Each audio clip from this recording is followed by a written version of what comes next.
ಈಗ ನಾನು ಕೆಲವು ಪದಗಳು ಹೇಳ್ತೀನಿ, ಆ ಪದಗಳನ್ನ ನೀವು ಬರಿಬೇಕು.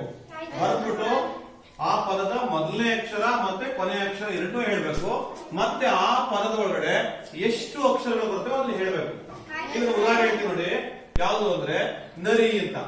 ಈ ನರಿ ಅನ್ನೋ ಪದದಲ್ಲಿ ಮೊದಲನೇ ಅಕ್ಷರ ನ, ಕೊನೆಯ ಅಕ್ಷರ ರಿ. ಈ ಪದದಲ್ಲಿರುವಂತಹ ಒಟ್ಟು ಅಕ್ಷರಗಳ ಸಂಖ್ಯೆ 2. ಅದೇ ರೀತಿ ನೀವು ಮಾಡ್ತೀರಲ್ವಾ? ಇನ್ನೊಂದು ಪದ ಇಲ್ಲ ಈಗ. ಓಕೆ, ಒಂದು ಪದ ಹೇಳ್ತೀನಿ. ಅರಮನೆ. ಯಾರು ಹೇಳ್ತೀರಾ? ಯಾರು ಬರೀತೀರಾ? ಬರೀತೀಯಾ? ಗೋಡ್ ಬರಿ. ಅರಮನೆ ಬರಿ, ಕೇಳ್ಕೊಂಡ್ ಬರಿ. ಹಾ ಗುಡ್. ಹೇಳು ಮೊದಲನೇ ಅಕ್ಷರ. ನೀನು ಹೇಳು ಮೊದಲನೇ ಅಕ್ಷರ. ಗಟ್ಟಿ ಹೇಳ್ಬೇಕು. ಅಕ್ಷರಗಳು.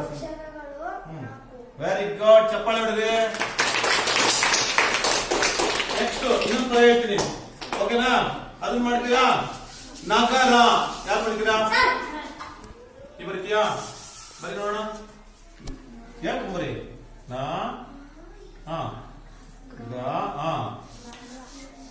Very good. ಹೇಳೀಗ.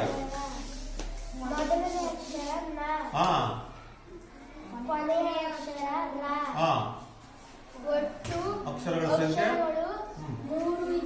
3 ಇದ್ದಾವೆ. Very good, very good. ಚಪ್ಪಾಳೆ ಹೊಡೆದಿರಿ. ಇನ್ನೊಂದು ಪರಿಚಯ. ಯಾರು ಮಾಡ್ತೀರಿ? ನೀವು ಬರೀತೀರಪ್ಪ? ದೊಡ್ಡ ಬರೀ ನೋಡು. ಇಬ್ಬರು ಬರೀತೀರಾ? ಆಯ್ತು, ಬರೀರಿ ಬರೀ ನೋಡ ಯಾರು ಬರೀತೀರಾ ಅಂತ. ದಪ್ಪ ಬರೀರಿ. ಇಲ್ಲಿ ಪರಿಚಯ. Very good. ನೋಡಿ, ನೀನ್ ಸರಿ ಬರ್ದಿದ್ಯಾ? ಸರಿ ಬರ್ದಿದ್ಯಾ ನೋಡು. ಹೇಳು ಪುಟ, ನೀನ್ ಹೇಳು. ಮೊದಲನೇ ಅಕ್ಷರ.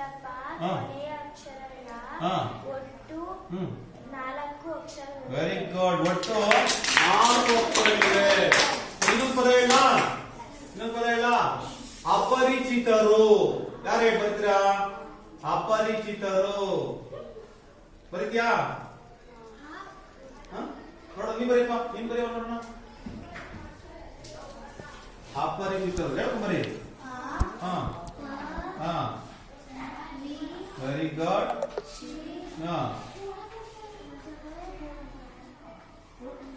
ತಾನ ಯಾವತ್ತು ಬರೀಬಾರ್ದು. ರೋ ಬರೀ, ರೋ ಬರೀ.